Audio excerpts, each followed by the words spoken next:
Mungkin saya mulai dengan yang sedikit, apa sih cognitive science? Ya. Oke, Bapak Ibu semuanya kalau boleh memejamkan mata, ayo memejamkan mata semuanya, kecuali saya, Pak Menko juga, pejamkan mata. Oh, pejamkan mata. Iya, pejamkan mata, oke. Oke.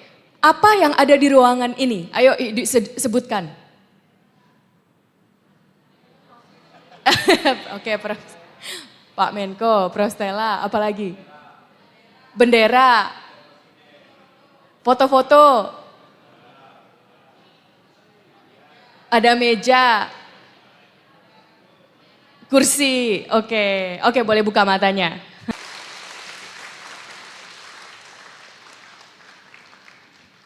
Selamat Natal.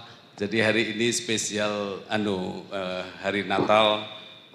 Ini Pak Sesmenko. Ya, selamat Natal. Tadi kita ada sekitar 5 orang ya yang hadir di sini yang merayakan Natal, selebihnya pada cuti, Bu. Jadi Prof. Kristi termasuk yang tidak cuti. Jadi kita bilang kita ini keluarga Pancasila. Walaupun kita berbeda dalam iman, tapi kita bersama dalam kemanusiaan, gitu Bu. Tapi nanti mohon Bu Prof. Kristi, ini adalah acara Senin pagi, kita sebutnya sinergi sebentar. Tapi Prof. Kristi ini kan sangat terkenal ya, luar biasa itu. Pendatang baru langsung melejit.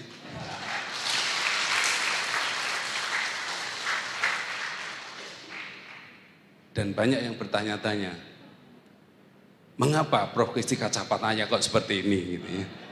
Jadi tahu, aku baca di sosmed kan begitu. Walaupun saya masih penasaran, mengapa orang meributkan kacamatanya Prof. Kristi, itu lebih penting. Penting itu. Dan beliau adalah ahli dari psikologi kognitif dan learning science. Apa? Learning science. Saya sebetulnya nggak tahu itu apa itu barangnya itu ya.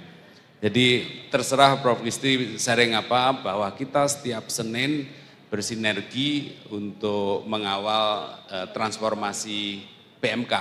Jadi PMK itu mulai pendidikan, kementeriannya Ibu, sampai Kementerian Agama, kemudian kebudayaan juga, Kementerian Kesehatan, penanganan bencana, apalagi Bro? Perempuan anak, kaitannya dengan perundungan, olahraga, kependudukan, pokoknya ada 8 kementerian berada di bawah koordinasi kita.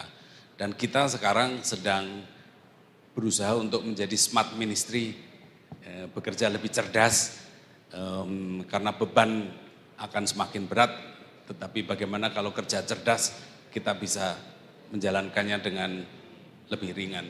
Gitu Prof. Terima kasih kehadiran Prof. Kristi, sekali lagi selamat Natal dan sebentar lagi tahun baru kepada Prof. Kristi dan keluarga. Terima kasih, saya serahkan sepenuhnya ke Prof. Kristi. Terima kasih. Kita duduk di sini Pak.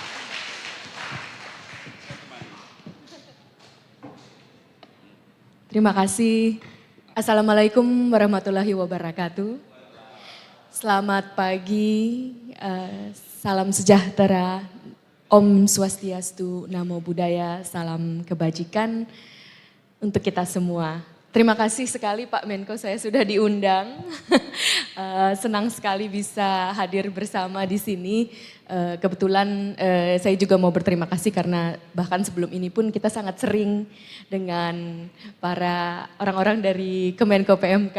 Kita sudah bekerja bersama cukup sering sejak awal. Dan saya mohon maaf, saya hari ini tidak pakai baju putih karena kemarin tiba-tiba dikasih tahunya malam hari, jadi baju putihnya masih ada di laundry. Jadi, tapi kan katanya dress code-nya putih dan hitam, jadi ya sudah saya hitam-hitam gitu. Oke.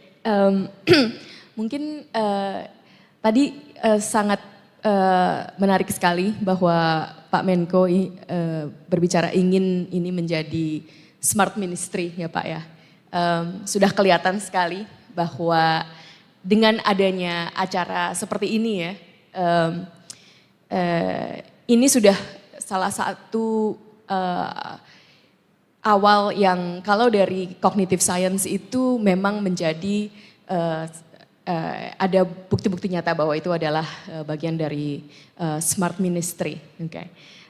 Kenapa? Karena memang ada bukti-bukti penelitian ilmiah bahwa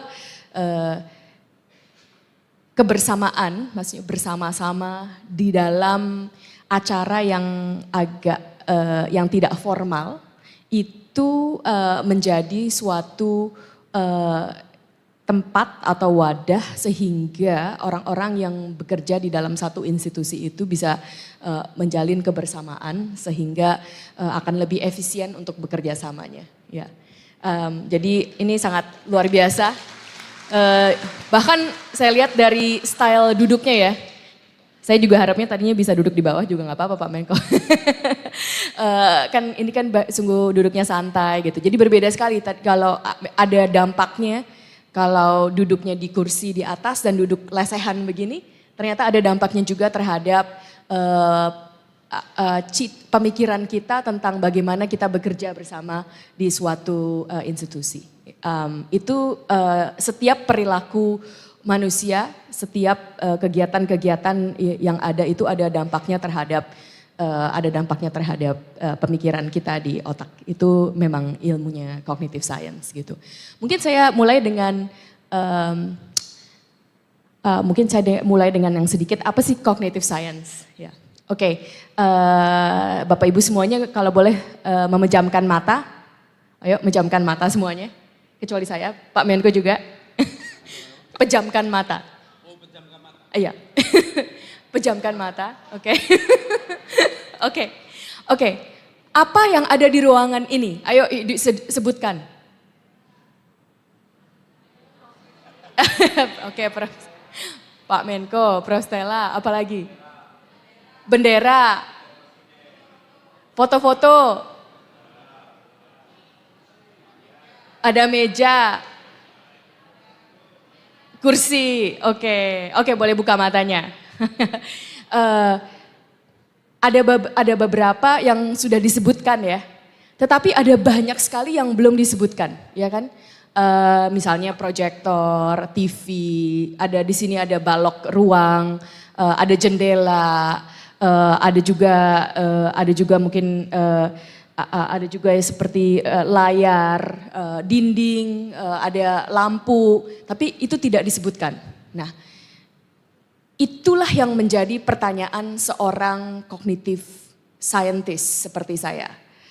Di dunia ini begitu banyak informasi, jadi setiap bahkan per 1000 milisecond ini selalu ada informasi yang masuk ke dalam otak kita melalui 5 indera kita.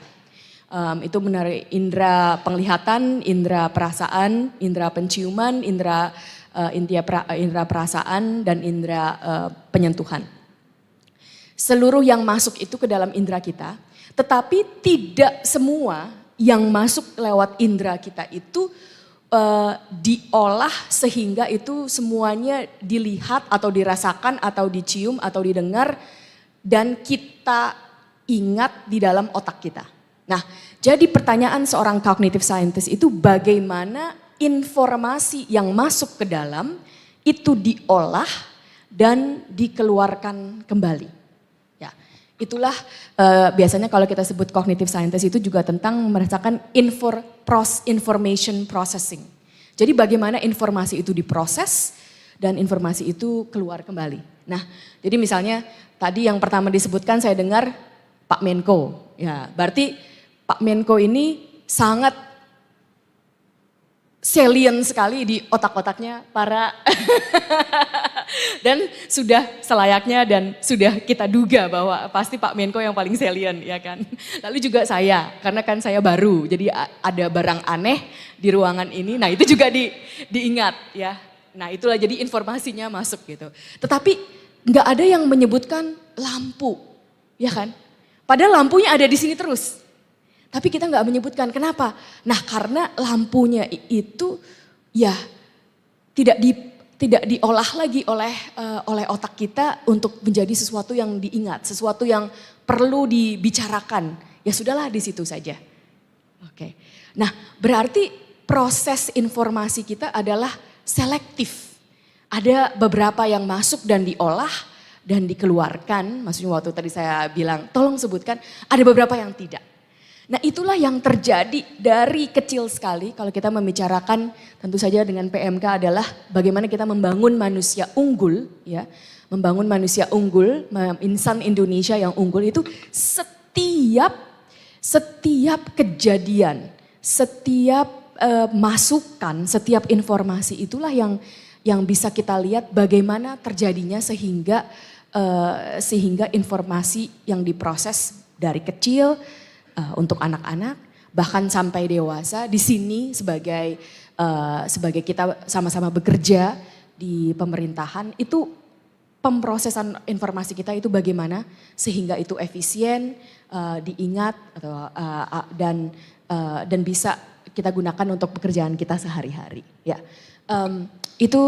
itulah cognitive science sebagai information processing gitu. Jadi di ilmu cognitive science itu banyak semua pertanyaan-pertanyaan itu bagaimana manusia itu mengolah informasi dan informasi-informasi seperti apakah yang diingat, yang masuk dan yang juga digunakan di kehidupan sehari-hari gitu. Jadi banyak sekali, inilah yang menarik, banyak sekali bukti-bukti atau kalau riset itu kita melakukan, kalau kita di cognitive science kita melakukan riset berdasarkan bukti-bukti. Jadi kita mempunyai teori, tetapi teori itu belum tentu benar. Nah ini yang mungkin menjadi menarik. Kalau kita membicarakan pendidikan, kita sering bicara oh ada teori ini, teori itu, teori ini. Nah ini sebenarnya kalau kita mau melihat lagi, kita harusnya tidak mengandalkan teori.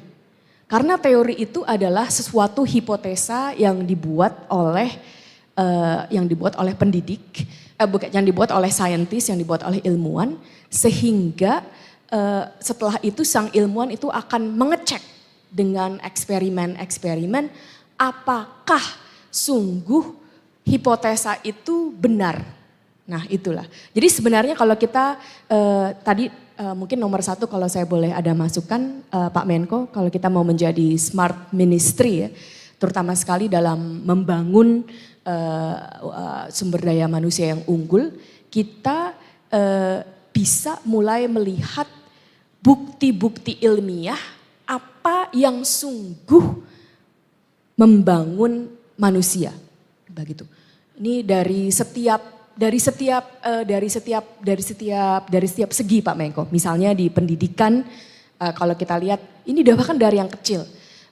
Kalau diberi makan bergizi misalnya, itu apakah ada buktinya bahwa itu bisa menyehatkan, bisa meningkatkan kecerdasan. Nah itu semua ternyata ada buktinya. Ya, ya. Ya. Ini kan salah satu tugasnya kementerian kita ini kan antara lain toleransi. Ya. Ya, toleransi. Ya. Jadi tadi pengalaman macam-macam ya. Kemudian kan ada yang diambil oleh otak kita. Ya. Ada yang dilupakan oleh otak kita. Betul. Ya, begitu. Bagaimana caranya agar yang diingat itu yang baik-baik saja, Bro? Jadi biar apa, jadi kenapa begitu? Kalau kita bisa mengingat fokus kita pada yang baik-baik, berarti kita akan lebih toleran. Betul. Kita akan lebih pemaaf gitu, kita lebih mudah bersatu gitu. Jadi otak ini kan menyaring karena overload ya. Betul. Apalagi sekarang ini kan overload information. Setiap hari kita baca media yang tidak tidak ada redakturnya, ya, tidak terredaksi. Berarti kan kita ini kan overload information. Dari overload information itu otak itu bisa nggak diarahkan untuk memorizing hal-hal yang good for humanity misalnya begitu. Agar kita nggak, yang kedua isu hoax, isu berita bohong, ujaran kebencian, mereply, memforward berita-berita yang buruk. The good news is bad news misalnya. Itu kan semua punya implikasi yang luar biasa terhadap PMK. Yaitu toleransi, kerjasama, kejujuran dan lain-lain. Nah, ini lagi konsultasi. Iya Pak, silakan Pak. Iya, terima kasih Pak Menko. Pertama yang Pak Menko bilang itu sungguh benar ya. Dengan mengingat yang baik-baik itu bisa, ini ada sainsnya, ada buktinya karena ilmu itu berdasar ilmiah, itu ada bukti ilmiahnya bisa membuat kita lebih bahagia. Nah, saya ceritakan langsung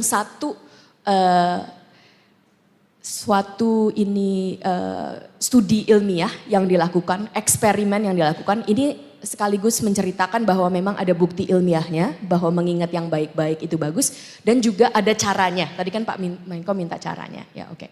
Nah, di studi ini menarik. Di studi ini dilakukan oleh seorang ilmuwan, dia menanyakan pertanyaan yang tadi Pak Menko tanya, bagaimana caranya supaya kita bisa lebih banyak mengingat yang baik-baik. Dan kedua, dia menanyakan teori, pertama itu masih teori ya, jadi belum terbukti waktu itu sebelumnya teori, apakah dengan mengingat yang lebih banyak mengingat yang baik-baik, itu kita akan menjadi lebih bahagia. Oke. Jadi yang terjadi di studi ini, pertama diukur dulu kebahagiaannya.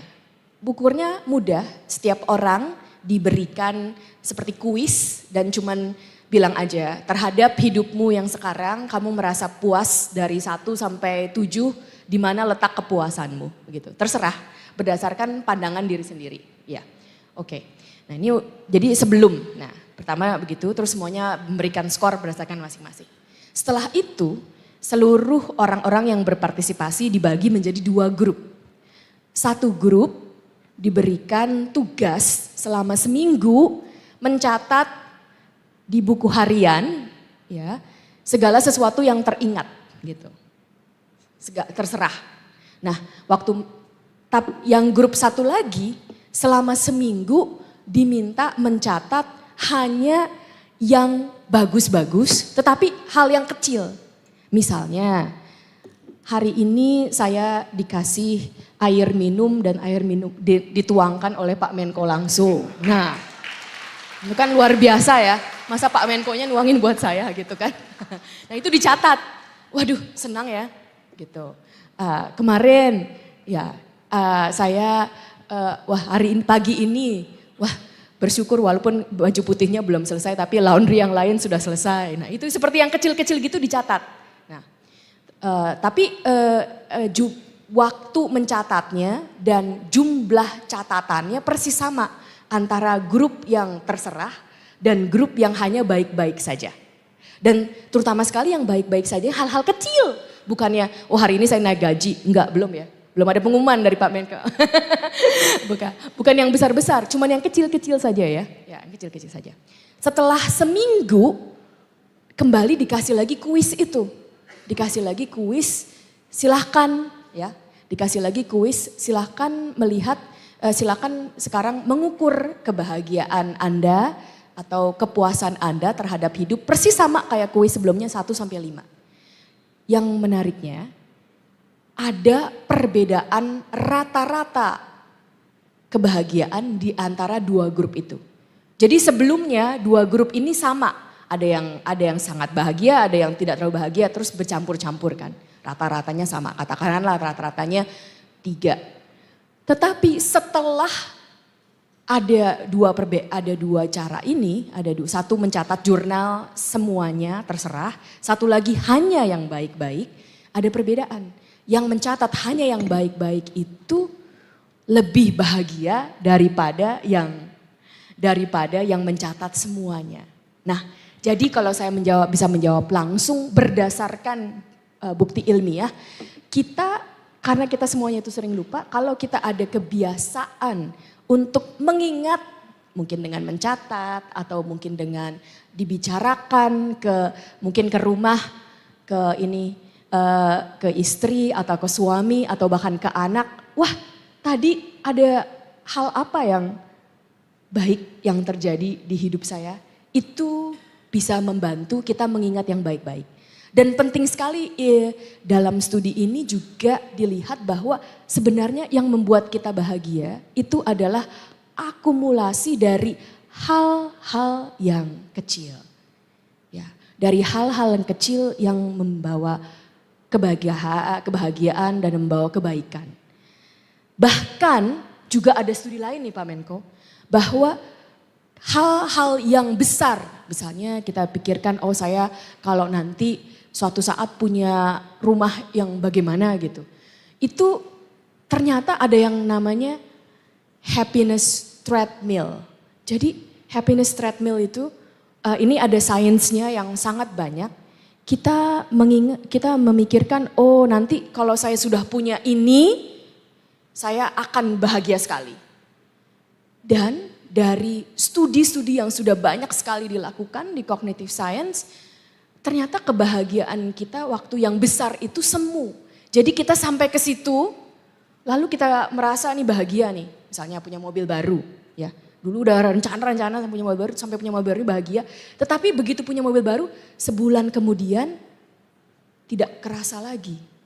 Kenapa? Udah kebiasaan. Tadinya kan gak punya mobil itu. Tapi terus punya mobil itu, dan setelah sebulan punya mobil itu, tiap hari naik mobil itu, wah gak jadi, udah gak kerasa lagi. Itulah namanya happiness treadmill, jadi kembali lagi ke tempat titiknya. Itu sering sekali terjadi di manusia. Itu juga perjuangan cowok-cowok ketika mau Betul.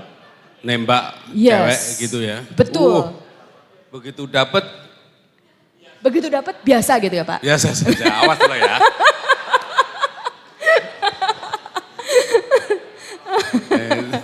Begitu dapat biasa saja. Dan itu harus, ini cowok-cowok itu harus kalian perjuangkan selama puluhan tahun. Saya sudah 33 tahun ya. Ya, setiap hari diingat, kenapa dulu kita pacaran kok rasanya begitu indah. Setiap hari juga ada yang indah-indahnya gitu. Ya, jadi yang kecil-kecil itu diingat ya. Dan itulah, ini sungguh, ini yang saya bicarakan bukanlah teori, tetapi sungguh banyak bukti ilmiahnya. Ini suatu yang sangat manjur, ingat-ingatlah. Setiap hari diingat satu saja yang baik ya. Sehingga ini juga sebenarnya sesuatu yang karena kalau kita mengingat yang baik itu sehingga di otak itu ada dikumpulkan begitu. Nah, kemudian mungkin yang kedua itu bagaimana cara mengingatnya. Ini berhubungan dengan pertanyaan Pak Menko yang kedua. Karena ada banyak hoax, ada banyak berita yang negatif dan kebanyakan berita itu memang negatif ya. Ini sangat berkaitan terhadap memang Pak Menko terhadap cognitive science, memproses informasi. Kan tadi kita informasi itu kan selektif. Nah informasi itu selektif, jadi informasi yang seperti apa yang masuk dan informasi seperti apa yang tidak masuk. Kita otaknya itu selalu ada yang namanya bias terhadap saliensi, bias terhadap saliency. Segala sesuatu yang salient, segala sesuatu yang menonjol itu lebih mudah diingat. Itulah mengapa kalau di berita-berita itu banyak yang negatif itu karena orang media, orang pers tahu kalau negatif itu menonjol gitu Pak. Tapi kacamata ini bukan negatif loh ya. Iya, nah ini juga diingat karena menonjol. Iya, kenapa menonjol? Nah, kenapa menonjol? Karena lain dari rata-rata.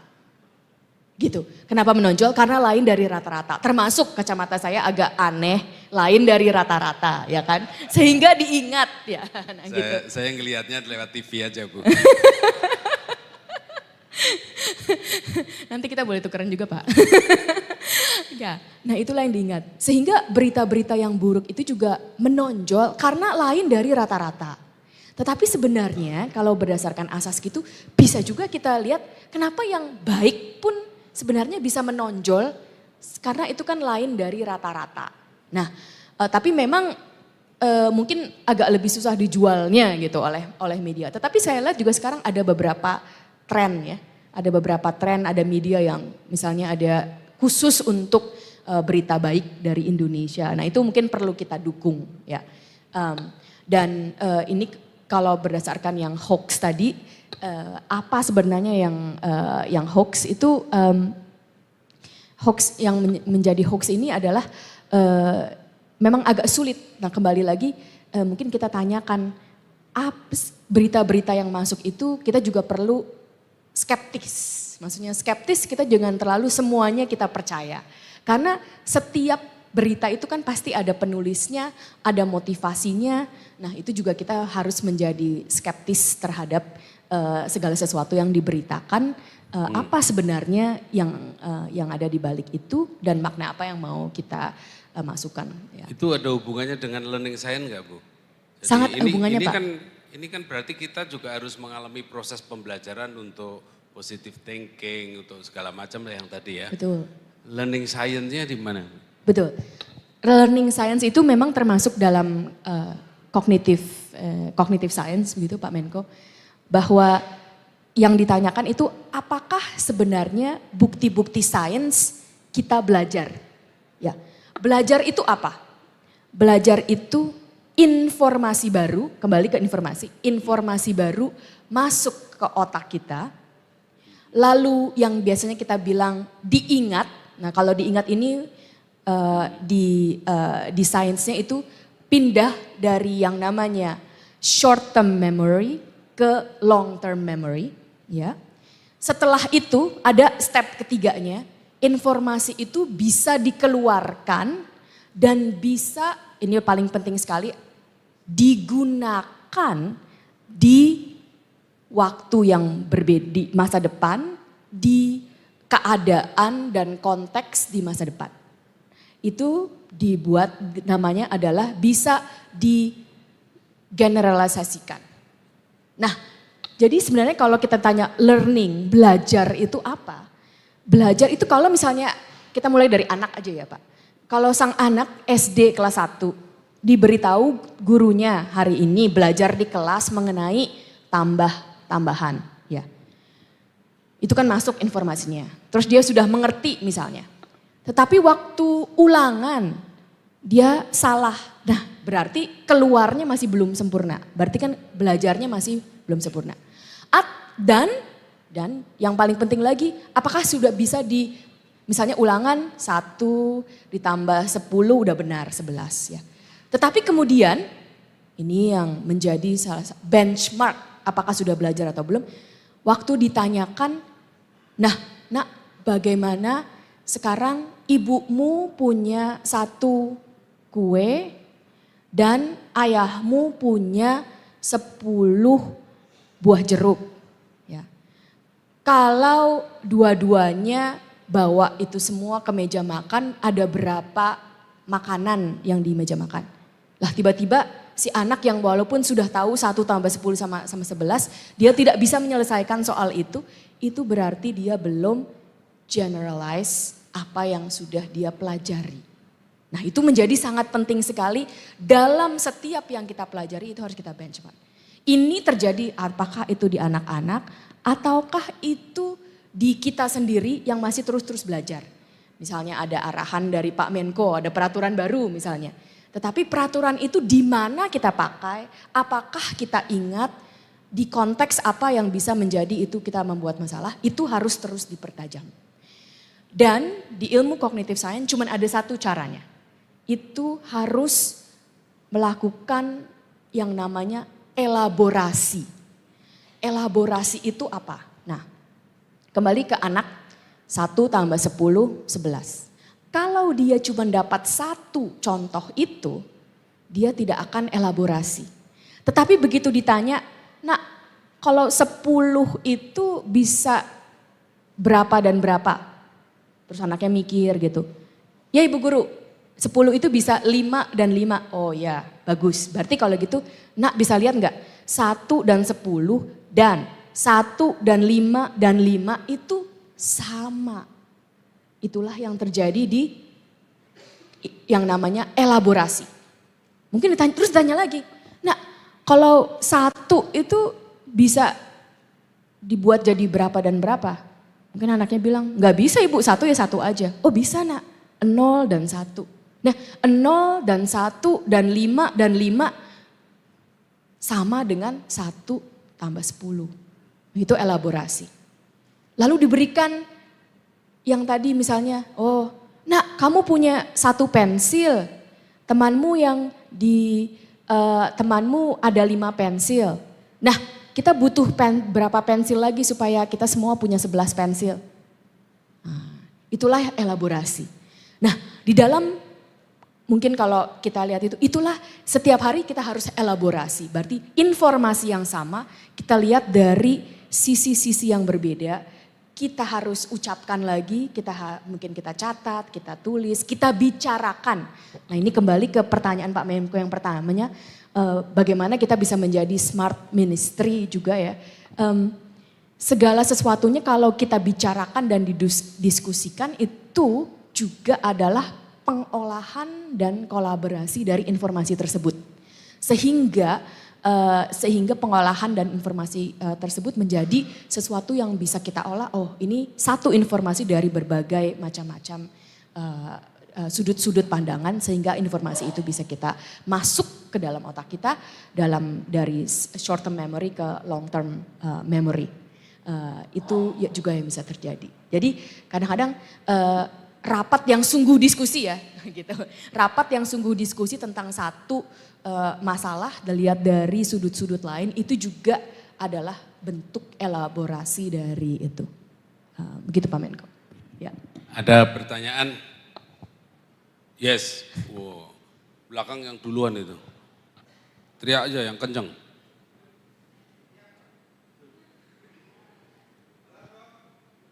Pagi. Okay. Perkenalkan nama saya Indra Brastia. Saya dari Deputi Bidang Koordinasi Peningkatan Kualitas Anak, Perempuan, dan Pemuda. Jadi satu pertanyaan tapi untuk 2 sasaran target yang berada di kedeputian kami, yaitu pemuda dan perempuan. Untuk mengukur pembangunan pemuda, kita memiliki Youth Development Index, indeks pembangunan pemuda. Salah satu domainnya yaitu domain pendidikan, sayangnya indikatornya masih rendah, yaitu angka partisipasi kasar pendidikan tinggi pemuda. Angkanya masih di kisaran 31%. Sementara jumlah pemuda Indonesia ada 63 juta, hampir seperempat dari penduduk Indonesia pada tahun 2023. Kemudian hal ini juga selaras dengan sisi kebekerjaan pemuda, di mana NIIT pemuda ini sangat tinggi. NIIT-nya, NIIT itu pemuda yang tidak dalam bersekolah, bekerja, dan juga tidak dalam pelatihan gitu ya. Saya lihat angka terakhirnya 28%. 25,8% untuk pemuda. Ini sangat tinggi. Nah, kemudian di sisi perempuan juga sama. Meskipun angka partisipasi kasar pendidikan tingginya perempuan lebih tinggi daripada laki-laki, tapi kita tidak bisa menegasikan bahwa banyak kaum perempuan Indonesia saat ini yang terpinggirkan dari sisi sekolah. Terutama untuk mereka kaum perempuan yang menjadi, saya dalam tanda kutip menyebutnya korban dari perkawinan anak. Ketawa ya. Ini realita, bahwa mereka perempuan Indonesia yang menikah pada usia anak kemudian putus sekolah dan tidak melanjutkan pendidikannya sehingga membatasi aksesnya. Pertanyaannya, karena Prof. Stella adalah expert di dalam cognitive science, kira-kira gebrakan apa yang kemudian bisa menjawab dari kondisi dan tantangan realita tersebut? Terima kasih, Bro. Assalamualaikum warahmatullahi wabarakatuh. Salam. Ya, berikutnya langsung. Udah, teriak aja nggak apa-apa juga.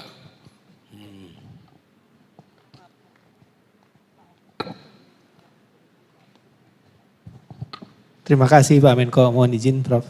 Bu Wamen. Saya Ivan Samsudijal, Asisten Deputi Pemajuan dan Pelestarian Kebudayaan. Yang ingin saya tanyakan, Prof, kalau tadi saya dengar penjelasan Prof, cognitive science ini kan saya membacanya seperti ini. Dia bisa mendorong manusia untuk bisa memaksimalkan fungsi otak yang 100% itu. Karena pernah saya baca literasi bahwa sekarang itu kita hanya menggunakan 30-40% dari fungsi otak kita. Itu hoax. Gak usah dipercaya. Baik. Nah, di dalam konteks membangun budaya orang supaya memaksimalkan fungsi kognitif itu, saya melihat ada 5 tahap yang harus kita lakukan. Pertama, mulai dipaksa, terpaksa, bisa, biasa, dan budaya, sehingga dia bisa membiasakan. Nah, kemarin saya mendapatkan contoh, saya juga kaget, bukan dalam konteks mau memuji keluarga sendiri. Saya bersama-sama dengan istri dan anak yang besar itu membaca tulisan terbalik. Susah payah gitu. Ini baca. Nah begitu saya tanya anak saya yang paling kecil, dia tidak langsung baca itu, tapi dia lihat sekeliling, dia lihat kaca. Itu kan baca dari situ langsung kelihatan Pak. Kaget saya. Jadi artinya apakah itu salah satu fungsi bagaimana dia bisa melihat sekitar tanpa harus terpaku pada masalah yang ada. Sehingga dia bisa menyelesaikan itu. Kita membacanya terbalik kan agak susah. Tapi dia lihat sekeliling, di sebelahnya ada kaca. Dan dia lihat dari kaca langsung kebaca. Tulisannya itu jelas Pak. Kaget saya. Nah apakah itu salah satu bukti bagaimana kita memaksimalkan fungsi otak melalui cognitive science itu. Barangkali itu Prof. Terima kasih Prof. Baik, untuk yang pertanyaan pertama, satu gebrakan yang saya rasa perlu kita lakukan adalah kita harus berdasarkan segala sesuatu kebijakan yang kita buat itu harus bisa diukur. Jadi kita harus bisa mengukur bagaimana sebelum kita melakukan kebijakan itu kita harus bisa membuat pengukuran apa sebenarnya kemungkinan kenaikan atau perbaikan secara kuantitatif yang akan dicapai dengan kebijakan tersebut. Ya. Dan setelah kebijakan itu diambil, mungkin ada program baru atau lain, kita harus bisa melihat pengukuran itu secara jelas. Tadi yang dari pemuda, saya sendiri memang sangat prihatin terhadap yang tersebut, dan saya sudah banyak menganalisa data terutama sekali dari OECD.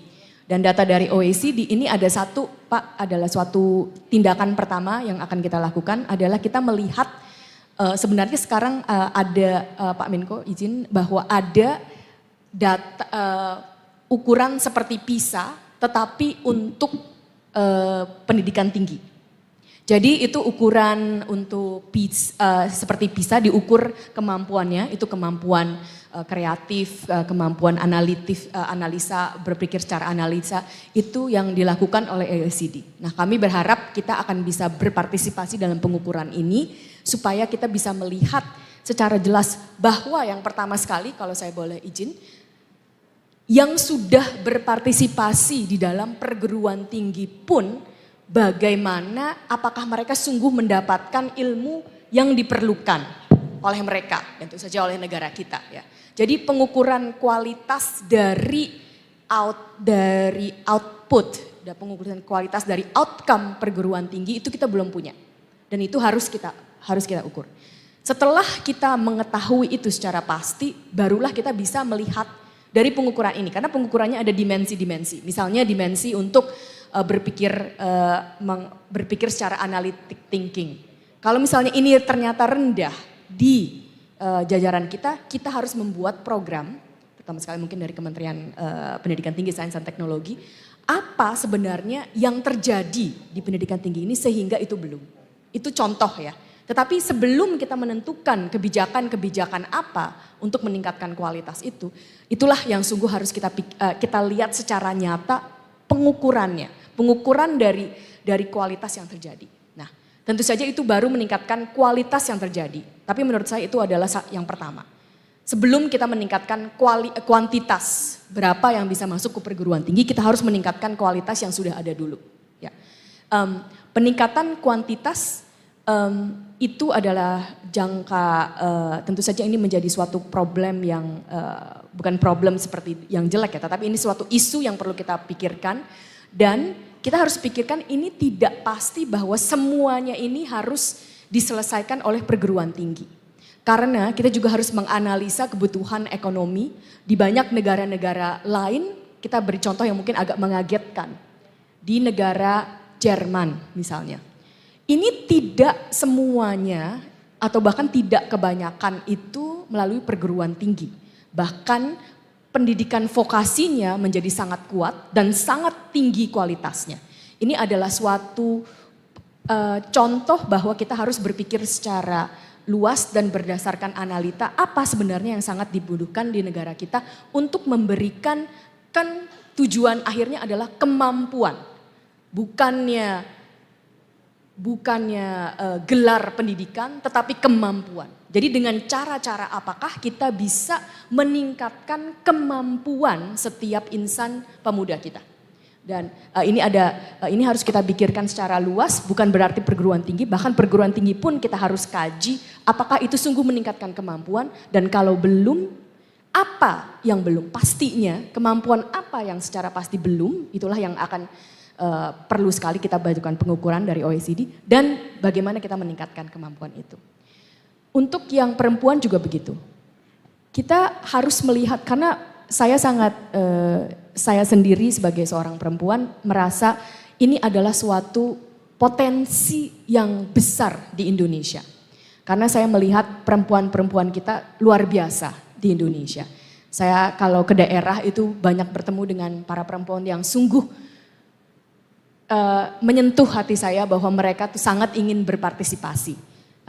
Saya dulu pernah di Papua Tengah cukup lama dan banyak ke SD-SD, ke guru-guru, itu banyak sekali perempuan-perempuan. Tetapi mungkin betul yang Bapak bilang bahwa ada keterbatasan secara struktur yang terjadi untuk perempuan-perempuan kita. Bahwa di kebudayaan mereka harus di rumah untuk membesarkan dan menjaga anak. Dan ini waktu yang dibatasi ini sangat menarik. Nah, ada dua pemikiran saya sampai saat ini. Yang pertama adalah kita harus memetakan dalam satu hari apa sebenarnya kebanyakan perempuan-perempuan Indonesia yang harus di rumah tangga itu mereka pekerjaannya apa saja. Tadi saya mendengar bahwa ini sangat menarik sekali ya, bahwa di sini kita sangat mau punya data driven.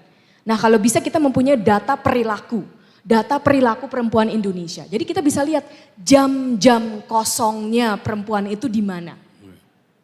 Dan kita gunakan jam-jam kosong itu, apakah bisa itu kita buat untuk micro credential, jadi pelatihan-pelatihan apa. Dan pekerjaan-pekerjaan apa yang bisa mengisi jam-jam kosong itu. Tapi kita harus punya data driven, perilaku-perilaku keseharian perempuan Indonesia di berbagai macam daerah itu apa saja. Dengan data itu kita bisa dengan secara tepat melihat apa yang bisa kita lakukan.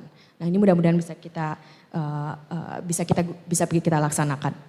Yang pertanyaan kedua adalah mengenai otak. Otak saya jawab singkat saja, betul sekali. Dan ini yang menarik adalah waktu anak-anak itu lahir, ini kebetulan laboratori saya Pak, sebelum saya pindah ke sini Pak, adalah laboratori bayi dan anak. Laboratori bayi dan anak yang paling besar di Tiongkok untuk kognitif bayi dan anak.